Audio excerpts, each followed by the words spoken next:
जया किशोरी आध्यात्म की दुनिया का एक ऐसा नाम है जिन्हें किसी पहचान की जरूरत नहीं। सोशल मीडिया पर इनके मिलियंस में फॉलोअर हैं। सोशल मीडिया पर इनकी एक अच्छी खासी पहचान है। आध्यात्म की दुनिया में इनका कोई तोड़ नहीं। वहीं दूसरी तरफ आध्यात्म की दुनिया में एक और ऐसे संत हैं जिनका कोई तोड़ अभी तक नहीं मिला। वो हैं बागेश्वर धाम सरकार या धीरेन्द्र कृष्ण शास्त्री। इन दोनों का नाम आपस में कुछ इस तरीके से जोड़ा गया। कुछ चैनल्स ने अपनी टीआरपी बढ़ाने के लिए जया किशोरी और धीरेन्द्र कृष्ण शास्त्री को इस तरीके से बदनाम किया, इस तरीके से उनके नाम को जोड़ा गया, जिसके बाद दोनों काफी गुस्से में नजर आए। आज के इस वीडियो में इसी विषय पर चर्चा करेंगे। आपको बताएंगे कि आखिर जया किशोरी और धीरेन्द्र कृष्ण शास्त्री के बीच में क्या संबंध है। उससे पहले जया किशोरी के शुरुआती जीवन के बारे में बात करेंगे और उसके बाद बात करेंगे उस विषय पर, उस टॉपिक पर जिसके ऊपर आजकल सबसे ज्यादा रिसर्च करी जा रही है कि आखिरकार जया किशोरी और धीरेन्द्र कृष्ण शास्त्री का रिश्ता क्या है। क्या ये दोनों शादी करने वाले हैं, और अगर नहीं तो जया किशोरी किससे शादी करेंगी और धीरेन्द्र कृष्ण शास्त्री किससे शादी करेंगे। नमस्कार दोस्तों, मैं अभय मिश्रा, आप देख रहे हैं यूनिवर्सलिस्ट। आज के इस वीडियो की शुरुआत करें उससे पहले अगर आप चैनल पर नए हैं तो चैनल को सब्सक्राइब कर लीजिए और वीडियो अगर पसंद आती है तो दोस्तों के साथ शेयर जरूर कर दीजिएगा। चलिए शुरू करते हैं आज की ये बेहतरीन कहानी। कथा प्रवचन की दुनिया में जया किशोरी एक ऐसा नाम है जिन्होंने बहुत ही कम उम्र में एक ऐसी प्रसिद्धि हासिल करी है, एक ऐसी फेम हासिल करी है जो शायद ही कोई इतनी आसानी से और इतनी जल्दी और इतने कम समय में कर सके। जया किशोरी के प्रवचन के दौरान जहां भक्तों की लाखों की संख्या में भीड़ होती है, वहीं खबरों और अखबारों में जया किशोरी की चर्चाएं आम हो चुकी हैं।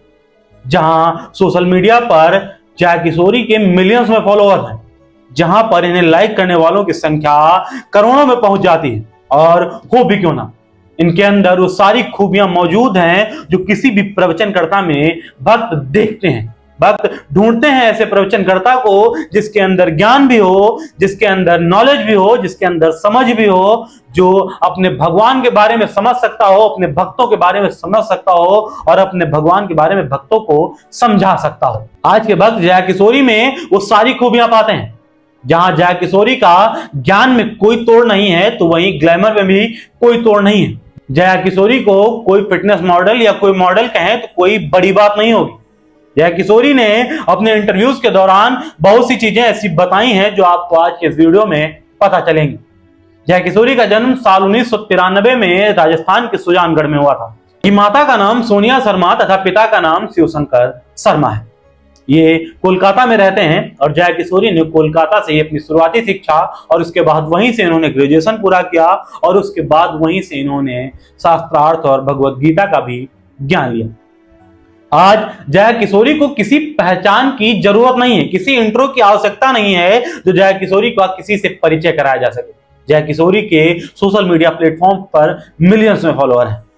इन्होंने बताया कि जब ये 7 साल की थी उसी वक्त से इन्होंने सत्संग में रुचि लेना शुरू कर दिया था और उनके पिता इस बात में इनकी काफी मदद किया करते थे। जया किशोरी ने अपने इंटरव्यूज में बताया कि उस वक्त पर प्रवचन करने वाले बहुत कम लोग होते थे जिनको देखकर हम कुछ सीख सकते, जिनके माध्यम से हम कुछ जान सकते, जिनके माध्यम से हम अपनी एक पहचान बना सकते। लेकिन फिर भी अपने पिता के समर्थन की वजह से वो आगे बढ़ी और आज वो इस मुकाम पर हैं कि जहां पर इनके करोड़ों में ट्रोलर्स हैं तो करोड़ों में फैंस भी हैं। बहुत से लोग ऐसे हैं जो जया किशोरी को हेट करते हैं और इसके लिए इनको बदनाम करने के काफी प्रयास भी किए गए।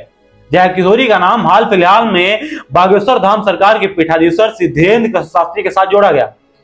ये बातें बताई गई कि जया किशोरी धीरेन्द्र कृष्ण शास्त्री से आने वाले कुछ समय में शादी करने वाली हैं। लेकिन जब ये बातें जया किशोरी और आचार्य धीरेन्द्र कृष्ण शास्त्री के सामने आई तो उन दोनों ने इस बात का पूरी तरीके से खंडन कर दिया। उन्होंने कहा कि ऐसा कुछ नहीं है, हम दोनों आपस में शादी नहीं करने वाले हैं।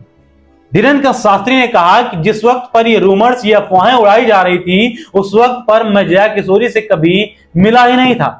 फिर इसके बाद ये अफवाहें, ये रूमर्स उड़े कैसे? कुछ चैनल्स ने अपनी टीआरपी बढ़ाने के लिए, कुछ लोगों ने एक फेम पाने के लिए, कुछ यूट्यूब चैनल्स ने अपने मोनेटाइजेशन के लिए इस बात को तूल पकड़ाई कि जया किशोरी और धीरेन्द्र कृष्ण शास्त्री आपस में शादी करने वाले हैं। जिस बात का दोनों लोगों ने पूरी तरीके से खंडन कर दिया। धीरेंद्र शास्त्री ने कहा कि मैं जया किशोरी को अपनी बहन मानता हूं और मैं उनसे शादी करने के बारे में सोच भी नहीं सकता। और उसके बाद जया किशोरी ने कहा कि मैं धीरेंद्र कृष्ण शास्त्री या बागेश्वर धाम सरकार से कभी मिली तो नहीं हूं, लेकिन मैंने उनको सोशल मीडिया पर जब भी देखा है तो एक भाई की नजर से देखा है।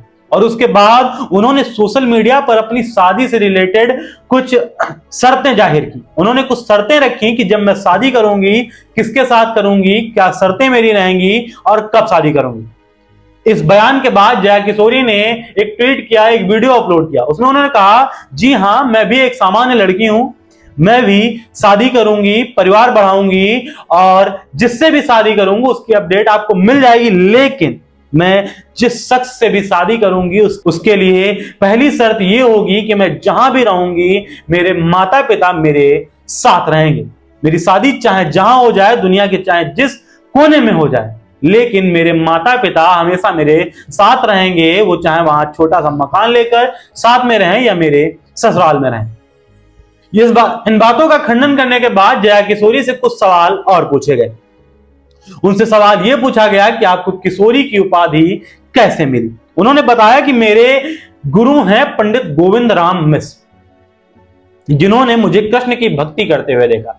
जया किशोरी ने बताया कि उस शुरुआत से ही कृष्ण भक्ति में काफी लीन रहती थी। उनके गुरु गोविंद प्रसाद मिश्रा जी उन्हें देखते थे और जिसके चलते उन्होंने इनको किशोरी की उपाधि दे दी कि आप कृष्ण की भक्ति में इतना लीन है, तो इसलिए आज से आप किशोरी कही जाएंगी। और तब से लेकर आज तक जया किशोरी नाम चला आ रहा है। इसके बाद जया किशोरी से रिलेटेड बहुत से सवाल थे जो भक्तों के दिल में आए। उन्होंने उनसे पूछा और उन्होंने खुलकर इस बात का जवाब भी दिया। भक्तों ने उनसे पूछा कि आप एक कथा करने का कितना चार्ज करती हैं। जया किशोरी ने इस बात का खुले रूप में उत्तर दिया। उन्होंने कहा, मैं किसी दूसरे संत की तरह या किसी दूसरे प्रवचनकर्ता की तरह झूठ नहीं बोलूंगी।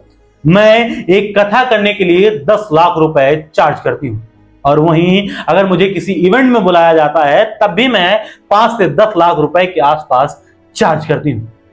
मुझे किसी पॉडकास्ट में बुलाया जाए, मुझे किसी इवेंट में बुलाया जाए, तब भी मेरा चार्ज वही 5 से 10 लाख रुपए होता है। जया किशोरी अपने आप को एक मोटिवेशनल स्पीकर भी बताती हैं और वो अपने वीडियोस में अपने चैनल पर मोटिवेशन देने का काम भी करती हैं और कई सारे मोटिवेशनल वीडियोस इनके चैनल पर मिल भी जाएंगे। अब आखिर सवाल उठता है कि धर्म के नाम पर, दो संतों के नाम पर इतनी गंदी राजनीति, इतनी खराब राजनीति किसने फैलाई? किसने ये रूमर्स फैलाए कि जया किशोरी और धीरेंद्र कृष्ण शास्त्री आपस में शादी करने वाले हैं, जबकि इन दोनों को आपस में कभी मिलते हुए भी किसी ने नहीं देखा। ना ये दोनों कभी एक साथ कोई मंच साझा करते हुए नजर आए, ना ये दोनों कभी किसी मंच पर एक साथ कथा करते हुए नजर आए और ना ही इन दोनों ने कभी कोई वीडियो एक साथ में अपलोड किया। इसके बावजूद कुछ चैनल्स ने महज अपनी टीआरपी बढ़ाने के लिए देश के दो महान संतों को इस तरीके से बदनाम करने का प्रयास किया गया। उन चैनल्स ने अपनी टीआरपी के लिए दो संतों को जो धर्म का प्रचार कर रहे हैं, धर्म के पतवार लेकर आगे बढ़ रहे हैं, उनको बदनाम करने का प्रयास किया। आखिर ये कब तक चलेगा? ऐसे फर्जी रूमर्स को बढ़ावा देने वाले हम ही और आप लोग हैं। हम लोगों के पास अगर कोई अच्छा वीडियो आएगा तो उसे शेयर नहीं कर पाएंगे, लेकिन अगर किसी के लिए कोई अफवाह आएगी या कोई ऐसा वीडियो आएगा जिसको शेयर नहीं करना चाहिए बल्कि रिपोर्ट करना चाहिए, रोकना चाहिए, तो हम आप उसे वायरल कर देते हैं, जिसके चलते इन चैनल्स की हिम्मत और बढ़ती चली जा रही है और ऐसे ही संतों को बदनाम करने का काम कर रहे हैं। आज के इस वीडियो में बस इतना ही। मिलते हैं फिर किसी वीडियो में ऐसी किसी कहानी के साथ। तब तक के लिए धन्यवाद।